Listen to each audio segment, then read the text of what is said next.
The lights of Monday Night Raw flickered with a tension no one could describe. It wasn't excitement. It wasn't hype.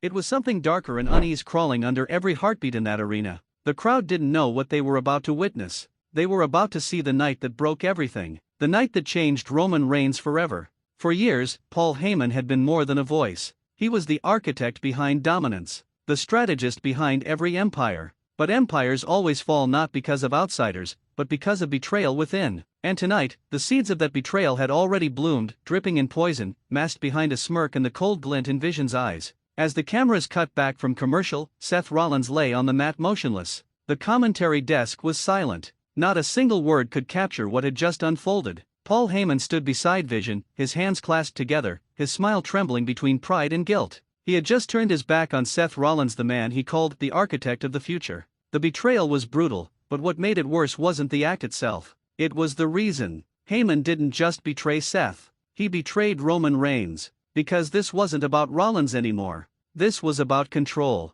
About power. About the shifting of loyalty in a game that had no rules anymore. Word spread like wildfire through the locker room, through social media, through the entire WWE universe. Roman Reigns, sitting alone in his private suite, watching the feed, didn't blink once. The tribal chief was silent. But inside him, the storm had already begun. Roman had warned Paul before loyalty wasn't a game. Loyalty was life. He gave Heyman everything: power, protection, and respect. But watching his so-called wise man standing beside Vision, the same man who had nearly destroyed Rollins' career months ago, Roman's patience snapped. The camera cut to the backstage area, Roman pacing like a lion that had just been freed from its cage. No words. No expressions. Just pure, calculated rage. Every step echoed through the halls like thunder before the storm. Paul Heyman had played both sides for too long. First, he clung to Roman's success. Then he whispered promises into Rollins' ear. And now, he'd aligned with Vision, a man who represented chaos itself. Vision wasn't here to rule.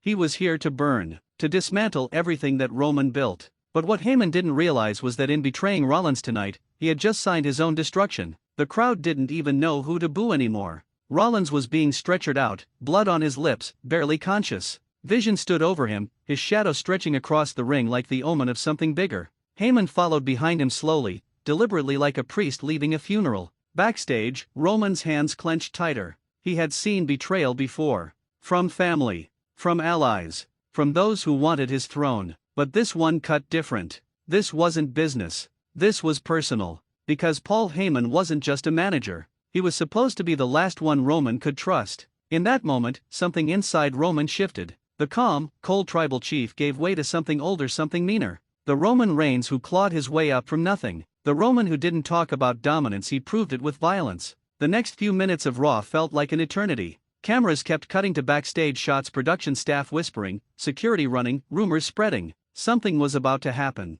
Something big. And then, the door opened. Roman Reigns stepped out. No music. No pyro. No entrance. Just pure, raw energy radiating from him like fire. Every eye in the building turned to the screen as he made his way toward the ring. You could feel the fear ripple through the arena. The crowd didn't cheer. They just waited. As Roman entered the ring, the stretcher carrying Rollins had already been rolled away. Only a few drops of blood and the faint echo of betrayal remained. Roman looked around. No words. Just silence. He stared at the Titantron, where a replay of Heyman's betrayal looped on the screen like a haunting memory. And that's when it happened, the moment the entire WWE universe felt the shift in power. Roman didn't yell. He didn't scream. He just breathed. Slow, steady, deadly. You could read everything in his eyes: rage, heartbreak, vengeance. Because to Roman, Heyman wasn't just another traitor. He was family. And Vision? He wasn't just another opponent, he was the symbol of everything wrong in this new era.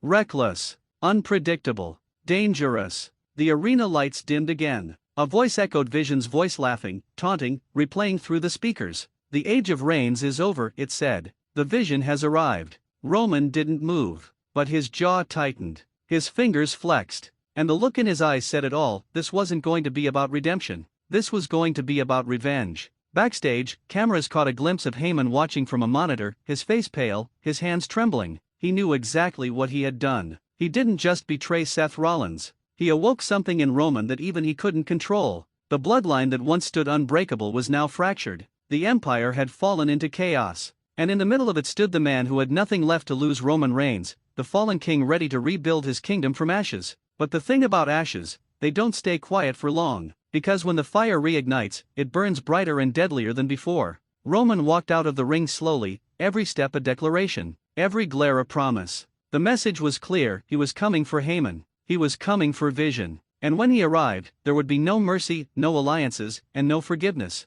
This was no longer about who held the championship. This was about who controlled the soul of WWE. And Roman Reigns wasn't about to let that go. The screen faded to black as commentary finally broke their silence. This changes everything, one voice whispered. And they were right. Because what Paul Heyman and Vision started tonight wasn't just a betrayal, it was a war. And the reckoning had just begun. The night after Raw was chaos. Every headline, every tweet, every conversation in the locker room revolved around one thing: the betrayal. Paul Heyman and Vision had aligned, and the shockwave tore through the WWE universe like an earthquake. But what no one saw was what that betrayal had unleashed. Roman Reigns wasn't the same man anymore. He didn't just want answers, he wanted retribution. SmackDown opened to silence. No flashy opening, no commentary intro. The show began with a single shot: Roman Reigns sitting in a dark room, his championship draped across his lap, his eyes cold and distant. The camera zoomed in slowly, and without a word, the world understood this was no interview.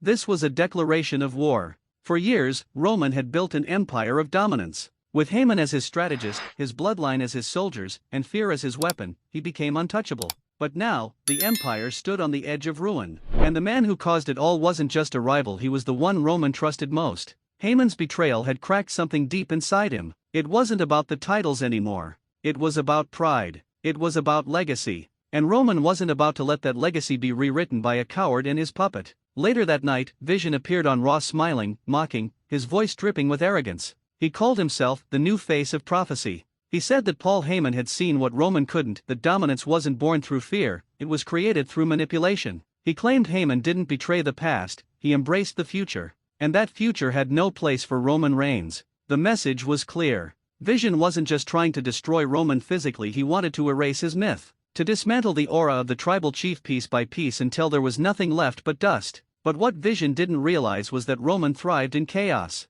He didn't crumble under pressure, he transformed. The following week, SmackDown went off the rails. Without warning, Roman attacked Vision's locker room before the show even began. Security footage caught glimpses: doors smashed, tables overturned, Vision's jacket torn in half.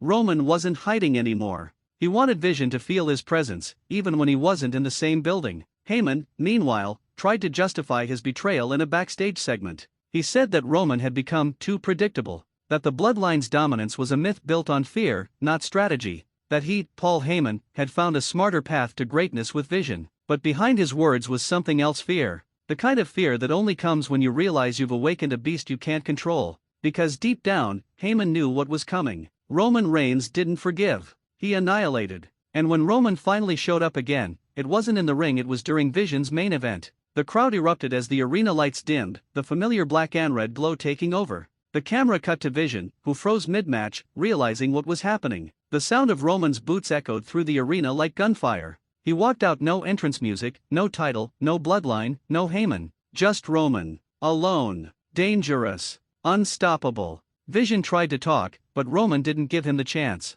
He stormed the ring and the place exploded. The punches weren't for victory, they were for vengeance. Every blow landed with months of betrayal behind it. Every strike was a message to Heyman: you made this happen. Security swarmed the ring, referees screaming, cameras shaking, but Roman didn't stop. Vision was tossed across the announce table, smashed into barricades, and left gasping for air. The match was never official. The fight wasn't sanctioned. This was personal. When it was over, Roman stood over Vision's body, breathing heavy, the arena shaking with chants of tribal chief. But instead of raising his hand, he looked straight into the camera. And with that cold, deadly glare, he spoke just one sentence softly enough that the microphones barely caught it: "You're next, Paul." The clip went viral instantly. WWE's social media exploded. Paul Heyman trended worldwide. Because everyone knew what that meant: Roman wasn't done. This was just the beginning. The following week, Heyman didn't show up. Rumors spread that he'd gone into hiding, that he was working remotely with Vision, trying to strategize from the shadows. But Roman was already 2 steps ahead.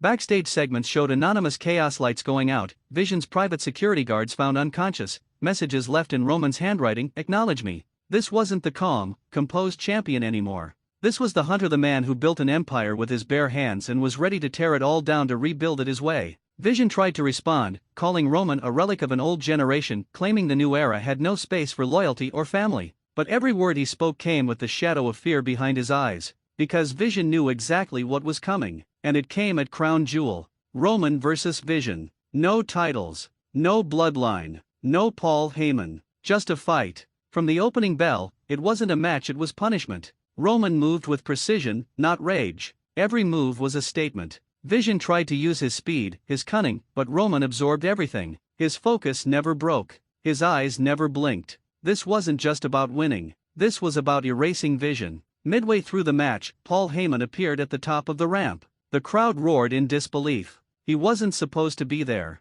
He looked older, smaller, guilt written all over his face. He tried to yell something, maybe to stop Roman, maybe to warn Vision, but it didn't matter. Roman spotted him. The entire arena froze. That one look said everything. Roman turned back to Vision, speared him clean through the barricade, and stood up, chest heaving, eyes locked on Heyman. He didn't chase him. He didn't need to. The message was clear, he could end it whenever he wanted. Heyman backed away slowly, his voice shaking as he whispered into a microphone, "I created you, and now you've become what I feared most." Roman didn't reply. He just raised his hand to his chest, pointed to the ground, and mouthed the words, "I am the table." The crowd erupted. The camera cut to Vision, lifeless on the floor, his era ending before it began. Roman walked up the ramp, not toward the exit, but toward Heyman. Step by step.